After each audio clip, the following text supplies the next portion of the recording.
Ten piedad de mí, oh Dios, conforme a tu misericordia. Conforme a lo inmenso de tu compasión, borra mis transgresiones.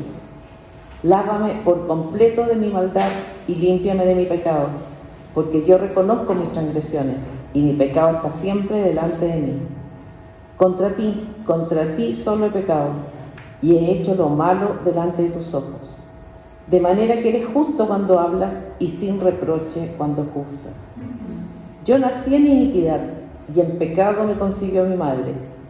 Tú deseas la verdad en lo más íntimo y en lo secreto me harás conocer sabiduría. Purifícame con hisopo y seré limpio. Lávame y seré más blanco que la nieve. Hazme oír gozo y alegría. Haz que se regocijen los huesos que has quebrantado. Esconde tu rostro de mis pecados y borra todas mis iniquidades. Crea en mí, oh Dios, un corazón limpio y renueva un espíritu recto dentro de mí. No me eches de tu presencia y no quites de mí tu Santo Espíritu. Restitúyeme el gozo de tu salvación y sosténme con un espíritu de poder. Entonces enseñaré a los transgresores tus caminos y los pecadores se convertirán a ti. Líbrame de delitos de sangre, oh Dios, Dios de mi salvación. Entonces mi lengua cantará con gozo tu justicia. Abre mis labios, oh Señor, para que mi boca anuncie tu alabanza, porque tú no te deleites en sacrificio, de lo contrario yo lo ofrecería. No te agrada el holocausto. Los sacrificios de Dios son el espíritu contrito. Al corazón contrito y humillado, oh Dios, no despreciarás. Haz bien con tu benevolencia a Sión, edifica los muros de Jerusalén. Entonces te agradarán los sacrificios de justicia, el holocausto y el sacrificio perfecto. Entonces se ofrecerán novillos sobre tu altar. Hermanos, esto es palabra de Dios. Gracias. Hola iglesia, ¿cómo están? Bien. Qué bueno. Bueno, hoy día nos toca examinar un salmo, una parte de la escritura, que creo que todos en algún momento hemos oído o los hemos dicho en la liturgia. No sé si se fijaron que se repitieron las palabras. Y la liturgia nos ayuda mucho a poder conocer estas palabras y repetirlas juntos como hermanos. Hay una necesidad también de hacerlo congregacionalmente. Pero también hay un momento en el cual tenemos que examinarnos personalmente y en ese diálogo personal con el Señor, en lo interno, en la calma, es lo que este salmo nos puede ayudar a hacerlo. Así que pidámosle al Señor que Él sea el que nos guía, que Él sea el que nos habla a cada uno de nosotros, incluyéndome, por supuesto. Padre amado, te damos las gracias, Señor, porque tú eres justo, Señor, tú eres misericordioso, Señor, y hoy día queremos apelar tal como el rey David apelaba a tu misericordia, Señor. Queremos apelar a tu misericordia, Señor, a tu gran amor, Señor, para con nosotros, para poder entender tu palabra, Señor, ser confrontados por ella, Señor, ser cambiados por ella, Señor, ser asombrados por ella, Señor. Te ruego que me ayudes, Señor, a poder predicar tu palabra, Señor. Te damos la gracia en el nombre de Jesús. Amén. Amén. No sé si se acuerdan de una parábola bien particular en Lucas, en la que dos hombres suben a orar al templo. Uno de ellos era fariseo y el otro recaudador de impuestos. El fariseo se ponía delante en el patio para ser visto y decía: Dios, te doy gracias porque no soy como los demás hombres, estafadores, injustos, adúlteros, ni aún como ese recaudador de impuestos. Yo ayuno 2 veces por semana, doy el diezmo de todo lo que gano. Eso era lo que decía el fariseo. Pero el recaudador de impuestos, de pie y a cierta distancia, no quería ni siquiera alzar los ojos al cielo, sino que se golpeaba el pecho diciendo: Dios, ten piedad de mí, pecador. Esta historia nos ilustra un poquito de lo que Este salmo no está hablando.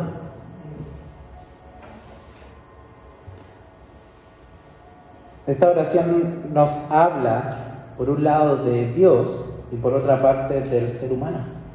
Y ambos conocimientos son necesarios para poder acercarnos de una forma correcta a nuestro Señor. Entonces, vamos con el texto. Me gustaría que tuvieras tu Biblia de frente, o si no, tu aplicación, no hay problema. Voy a estar en la mayoría trabajando con la NBLA. Los primeros versículos de la oración son como una especie de introducción, una aproximación al Señor. Estos versículos nos marcan el tono de la oración. De estos versículos vemos cuál es la actitud correcta y la forma correcta en la cual acercarnos al Señor. Ten piedad de mí, oh Dios, conforme a tu misericordia, conforme a lo inmenso de tu compasión, borra mis transgresiones, lávame por completo de mi maldad y límpiame de mi pecado. Estos versículos de cierta forma moldean todo el tono del Salmo. Y de esto me gustaría, por lo menos, que nos fijáramos en dos ideas principales.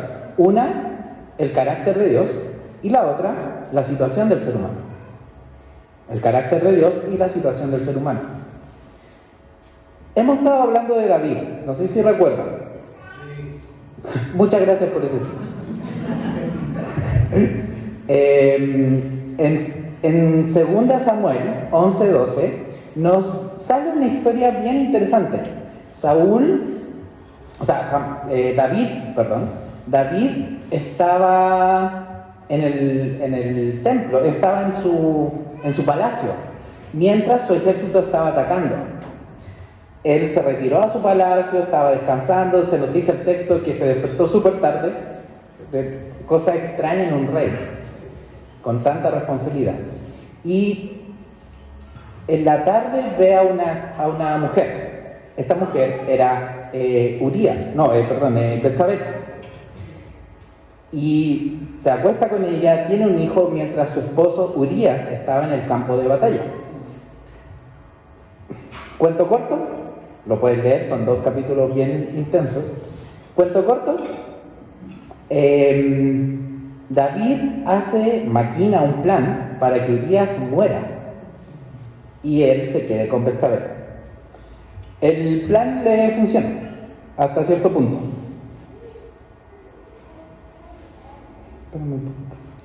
El plan le funciona. Él se queda con Betsabé y tiene un hijo. Pero Dios manda a un profeta y le demuestra que él sabe que ha pecado. Y de ahí viene esta oración. Entonces, David no tiene nada con qué entrar ante la presencia del Señor. David no tiene argumentos porque sabe que lo que hizo es digno de juicio. Entonces, creo que algo interesante acá es que, si se fijan, los primeros versículos apuntan hacia la misericordia del Señor. David no viene con algo en particular, sino viene solo apelando a su misericordia. Y esta palabra misericordia, que está, ten piedad de mí, oh Dios, conforme a tu misericordia, conforme a tu compasión. Esa palabra misericordia en español cuesta la traducción y queda chica. Esa palabra originalmente es Gesed. No sé si la han escuchado. Gesed es una palabra muy compleja. Es una palabra que implica un amor redentivo, un amor pactual, una fidelidad profunda. Y esa es la forma en la cual Dios ha amado a su pueblo, con un amor fiel. No es tan solamente misericordia como lo entendemos dentro, no sé, cuando alguien va a un juez y el juez le muestra misericordia. No, tiene que ver con una palabra mucho más profunda.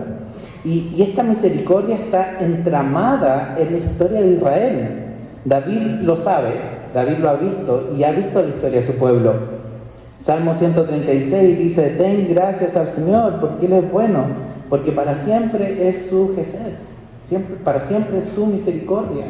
Y ese salmo nos habla sobre la forma en la cual el pueblo recibió esa misericordia. Ahora, David por un lado reconoce la justicia del Señor, o sea, reconoce el amor, pero por otro lado también reconoce la justicia. He hecho lo malo delante de tus ojos, dice, de manera que eres justo cuando hablas y sin reproche cuando juzgas. Versículo 4. David también conoce y reconoce la justicia de Dios. Dios es misericordioso y amoroso, pero también es justo. Y su justicia exige que el pecado no quede sin justicia, que no se deba haber justicia por el pecado. Y muchas veces cuando pensamos en una persona muy misericordiosa, nos cuesta ver que tal vez pueda ser muy justa, o un justiciero que sea misericordioso. Pero en Dios, eso es parte de su carácter, está todo unido plenamente. Todos sus atributos están en perfecta armonía. Su amor está cargado de justicia y su justicia está colmada de amor. Y todavía estamos en los primeros 2 versículos, no sé si te fijaste. Y es importante poder ver cuál es la visión que David tiene de Dios. Porque el arrepentimiento tiene que ver mucho con el carácter de Dios. Nos enfocamos en su carácter para recibir de su gracia. David tiene una imagen de Dios, tiene una imagen santa, amorosa, perfecta. Y eso es lo que hace que su oración sea mucho más profunda que tan solo pedir perdón. David no está haciendo un show. Él está viniendo ante un Dios santo.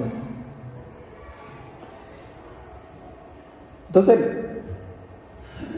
por eso decía al comienzo que necesitamos ver los atributos del Señor, conocer al Señor. Y ahora, en un segundo punto, examinemos un poquito más la visión de David y la situación del ser humano. Hay una canción de Santiago Benavides, no sé si alguien lo conoce, Sí. que dice, gracias, que dice, gracias por Pedro, gracias por Jonás. Y en esa canción él da gracias por los malos ejemplos, por así decirlo, de estas personas. Porque son ejemplos más cercanos tal vez. Yo personalmente, mientras leía esta historia, me acordaba de esa canción. Gracias por ver a David también caer, porque claro, es difícil, no sé, imitarlo cuando va a pelear contra un gigante o con todas las cosas buenas que ha hecho. Pero también vemos en David esta figura mesiánica que no era el Mesías verdadero. Vemos también su otra parte, su caída. Y esto nos ayuda a reflexionar sobre cómo un hombre que ama al Señor, un hombre y por ende mujeres, familias que aman al Señor, pueden arrepentirse de una forma que le agrada al Señor. Como lo dije antes, David viene sin ningún argumento, sin ninguna defensa ante el Señor. Es como que si se entrara a un tribunal con las manos abajo y sin un abogado propio. Y eso es un gran ejemplo para nosotros cuando entremos ante la presencia del Señor, cuando nos hemos dado cuenta de que hemos pecado. Un gran ejemplo, porque ahí es cuando nos cubre con su gracia.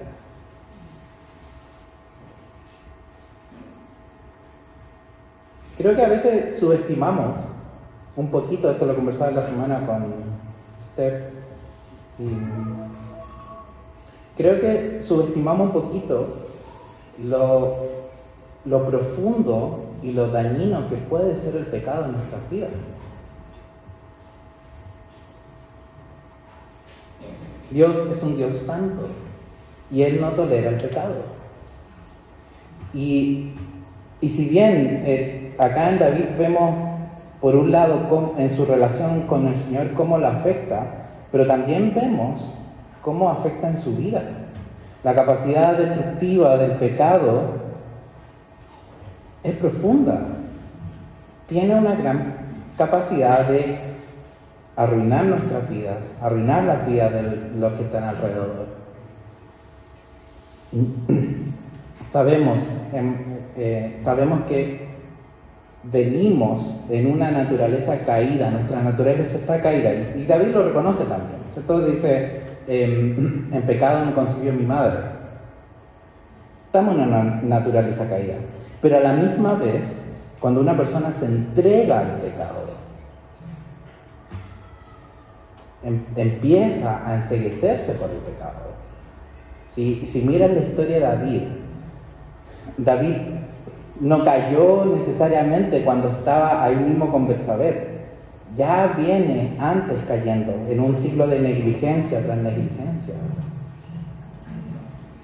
Creo que estos versículos nos ayudan por un lado, a ver la misericordia del Señor, pero también a ver el gran daño que puede producir el pecado y la necesidad que tenemos de su salvación.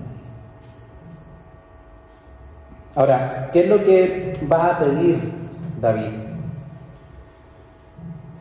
David, si te fijas en el versículo 6, dice: purifícame con hisopo y seré limpio, lávame y seré más blanco que la nieve.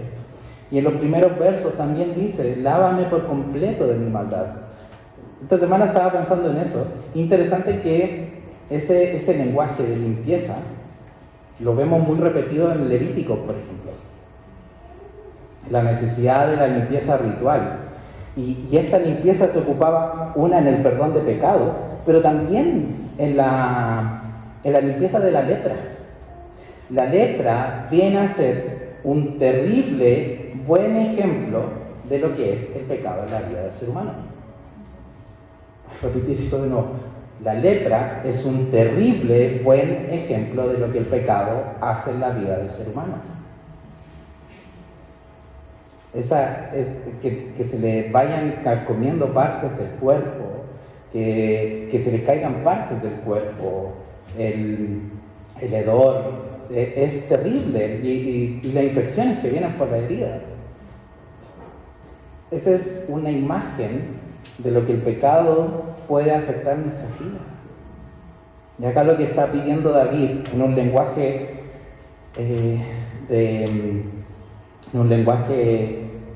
casi ceremonial, está pidiendo que sea limpiado. Ahora, él sabe que no es tan solamente esta limpieza como de pasar el pañito por encima de los muebles o barrer un poquito el comedor. Es una limpieza más profunda. Mira, ve el versículo 11 conmigo. Dice: crea en mí, oh Dios, un corazón limpio y renueva un espíritu recto dentro de mí. No me eches de tu presencia, no quites de mí tu Santo Espíritu. Crea en mí. ¿A qué nos recuerda ese crea? Esa palabra, esa acción creada. A Génesis, ¿cierto? La creación del mundo. El traer de la nada algo. Nuestros corazones necesitan tanta limpieza que no es tan solamente un cambio, un maquillaje. Necesitamos nuevos corazones. David nos está introduciendo al tema que los profetas nuevamente van a desarrollar más y que en el Nuevo Testamento Jesús trae, y es la necesidad de un nuevo corazón. Ese es el nivel de limpieza y renovación que necesitamos. Crea en mí un corazón nuevo. Y ese es el clamor de David. Él ve que su corazón ha fallado y le va a volver a fallar. Necesita de él y también necesita de su Santo Espíritu.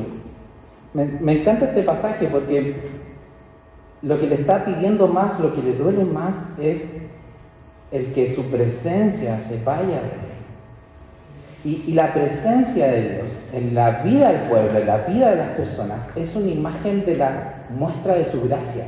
Es una forma visible en la que el pueblo sabía que Dios estaba con ellos. En el templo estaba su presencia, estaba esta nube que venía. Esa era la forma en la cual el pueblo sabía que este Dios los cubría con su gesed, con su amor, con su misericordia. El que la presencia de Dios se fuera de ahí significaba que el Señor lo abandonaba. Ahora, necesitábamos un nuevo David, y eso lo sabía. Y es Jesús donde la presencia del Espíritu está asegurada. En Efesios nos dice que Él entrega al Espíritu Santo como arras, no sé si la leí esa parte, como una muestra visible de que son parte del pacto, que están dentro de la presencia del pueblo de Dios.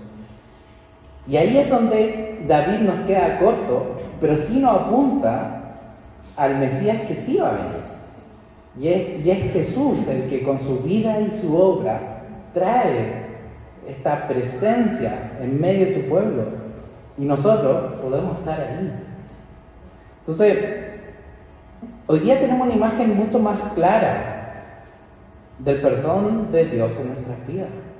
En el Antiguo Testamento miraban al templo, miraban en la historia de Israel. Hoy día nosotros miramos la cruz. El amor del Señor derramado en una cruz. Por eso necesitamos recordarlo cada vez que entramos en la presencia del Señor. Siempre estamos en la presencia del Señor, pero nos dirigimos a Él. Recordar esto, que es Jesús el que trae ese acceso. Con toda razón podemos pedirle al Señor, como lo hizo David: restitúyeme el gozo de tu salvación y sosténme con un espíritu de poder. Podemos pedirle eso. Y por último, hay un componente bien misional al final del texto. No sé si te fijaste. Abre mis labios, oh Señor, para que tu boca anuncie mi alabanza, dice el versículo 15. Abre mi boca para poder comunicar a otros de este gran perdón, gran amor. Y ese debería ser el flujo en nuestras vidas. Una vez que recibimos su perdón, que somos recordados de su gesed, de su amor en nosotros, de su misericordia. El impulso debe ser ir a contar a otros sobre este amor. Tiene un componente misional. Para finalizar, y de manera muy práctica, es precioso leer las palabras de la liturgia y repetirlas juntos, declararlas juntos, pero también a veces es muy necesario hacerlo personalmente. Y creo que a veces nos apresuramos muy rápido, cuando nos damos cuenta de que hemos pecado, de pedir perdón. No sé si a ti te pasa, pero a mí sí. A veces vengo y oro como que si tuviera una lista de supermercado diciéndole los pecados que tengo. Perdón por esto, perdón por esto, perdón. Y de ahí salgo muchas veces rápido a tratar de no hacerlo, por lo que pedí perdón. Spoiler, lo vuelvo a hacer. Es súper fácil caer muchas veces en el pecado con el cual tú no trabajaste, no oraste, no buscaste al Señor. Volvemos a nuestra vida rápida porque estamos muy ocupados viendo tantas cosas que hacer. El Salmo de hoy nos invita a algo mucho más profundo. Entra a la cámara del Rey. Aquieta tu alma ahí adentro. Quédate en silencio frente a Él. Reconoce a quién tienes al frente. Quédate un momento en silencio. Reconoce que estás ante el Señor de todo. Contempla su santidad. Recuerda sus obras. Reconoce que el Señor que está ahí al frente te ha permitido entrar en su cámara porque Él te ha dado esa gracia. No porque necesariamente tú has hecho algo, tú y yo hemos hecho algo. Él perfectamente pudo habernos respondido con su justicia y con su ira. Pero a cambio, Él decide recibirnos con su gesed, con su amor, con su misericordia. Quédate en silencio antes de correr rápidamente a tu lista de pecados. Mira la cruz, recuerda la cruz, mira el Calvario. Y de ahí comienza tal vez a confesar. Un muy buen ejercicio espiritual que vemos en la historia de la iglesia es la de la meditación frente al Señor. No meditación oriental, ¿cierto? Sino esta meditación de reconocer sus palabras, de recordarlas, de orarlas, de mantenerse en quietud ante el Señor. En la historia contada por Lucas entre el fariseo y el recaudador de impuestos, la actitud de ambos nos recordaba qué tipo de Dios creen, o nos hablaba de qué tipo de Dios creían, que tenían. El fariseo, irónicamente, en el fariseo era evidente que él no conocía realmente al Señor. Y tampoco tenía un conocimiento de sí mismo adecuado. Pero el recaudador de impuestos sí nos muestra algo de la actitud de que él entendía de con quién estaba hablando y quién era él. Nos atrevía a acercarse. Lo lindo de esta historia es lo que Jesús dice al final. Les digo que el recaudador, descendió a su casa justificado. Pero no aquel, el fariseo. Porque todo el que se engrandece será humillado, pero el que se humilla será engrandecido. Así que, hermanos, cada vez que entremos ante el Señor, recordemos quién es Él. Recordemos su gracia, su amor, en una actitud humilde y sencilla. Y agradezcámosle también, que sea un regalo también constante el poder ir a su presencia. Oremos. Padre, gracias Señor por tu gracia, por tu gran amor, Señor, sobre nosotros, Señor. Te damos las gracias, Señor, porque tú has sido bueno, tú has sido fiel, Señor. Has sido fiel con nosotros, Señor. Te damos las gracias, Señor.